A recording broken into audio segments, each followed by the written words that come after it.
This is our year-end 2017 fundraising season here at the Real News Network. Do donate to our Climate Crisis Bureau.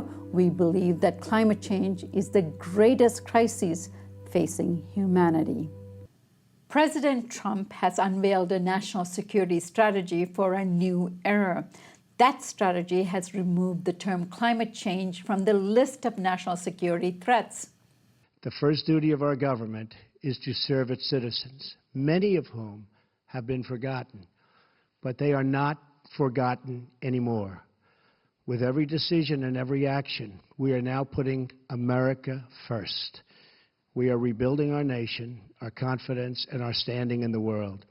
We have moved swiftly to confront our challenges, and we have confronted them head-on. One challenge the Trump administration is not confronting head-on is the increasing number of natural disasters linked to climate change. Although the Pentagon has said that climate change is a substantial security threat, the Trump administration has instructed officials at the Center for Disease Control and Prevention to eliminate certain key phrases from its lexicon, mainly the words climate change and science-based, from documents that are being prepared for the 2018 budget. Even more hypocritical is that behind closed doors, President Trump signed a $700 billion bill, the National Defense Authorization Act, which directs defense policy from the upcoming year, which calls climate change a direct threat to the national security of the United States. The phrase narrowly escaped censorship by the U.S. Congress, and it still remains in the bill. So while the DoD may be ramping up to protect U.S. military bases from the threat of climate change abroad, what about protection from the very threats to the people here at home?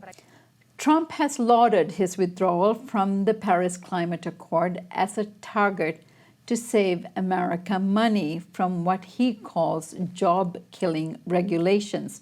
But what to make of the cost of ever more intense disasters linked to human-caused climate change?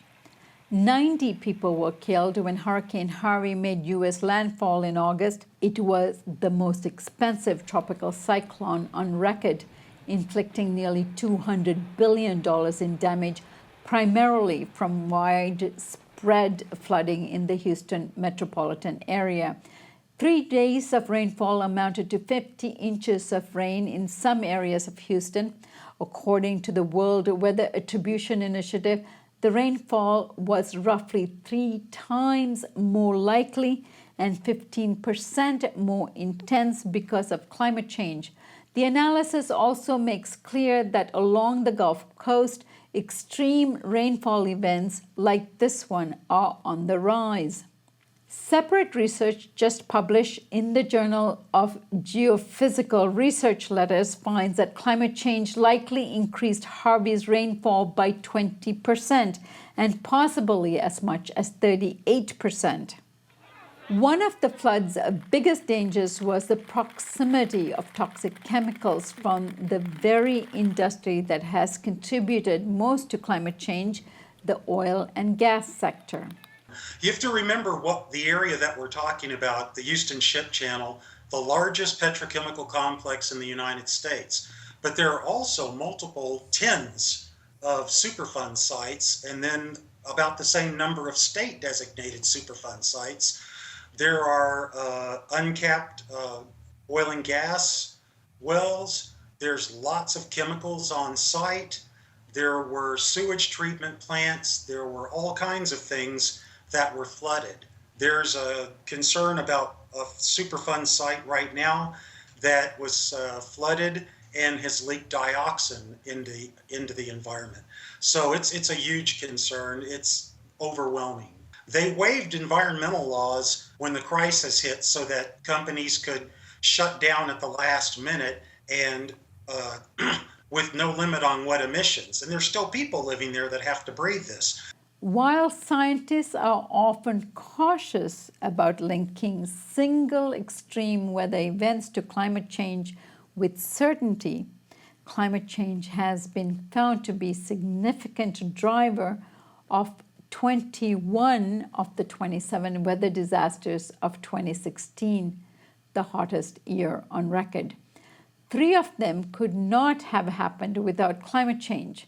This, according to the new peer-reviewed research published by the Bulletin of the American Meteorological Society. So with extreme weather, the new normal, how should we proceed? The kinds of disasters we're seeing are indicative of the kinds of extreme events we would expect to see. Some places are going to get drier. You're going to see more droughts. You're going to see more fires, things like that. Other places are going to get wetter. You're going to see higher rainfall totals in hurricanes. There's 2 sides to this coin. There's the threat and the changing nature of the threat itself as a result of climate change. And then there's the hazard, which is how we build ourselves into risk. So with urban sprawl, if we're taking an area that is a floodplain and we're putting a lot of pavement and concrete and reducing a lot of the natural vegetation there that absorbs it, or if we're sprawling out in an area that's surrounded by beautiful forests but that are getting drier and drier, then part of that calculation has to be how we're going to build more resilient. And that means it's going to be more expensive to build in the first place, or it's going to be far, far more expensive to recover after a disaster strikes. We also, we need to get off of the cycle of dependency on fossil fuels. So one of the ways we do that is during the rebuilding effort, every place that we can put in place energy efficiency, reduce the amount of oil and gas needed, change that infrastructure. And the real focus has to be on the next time as we're resolving this time. I can't overemphasize how important it is for us to learn from this disaster and not think of it as an exception. It's going to happen again. So as we are cleaning up this one, we need to be preparing to ensure that the next one doesn't leave us with as bad or worse problem.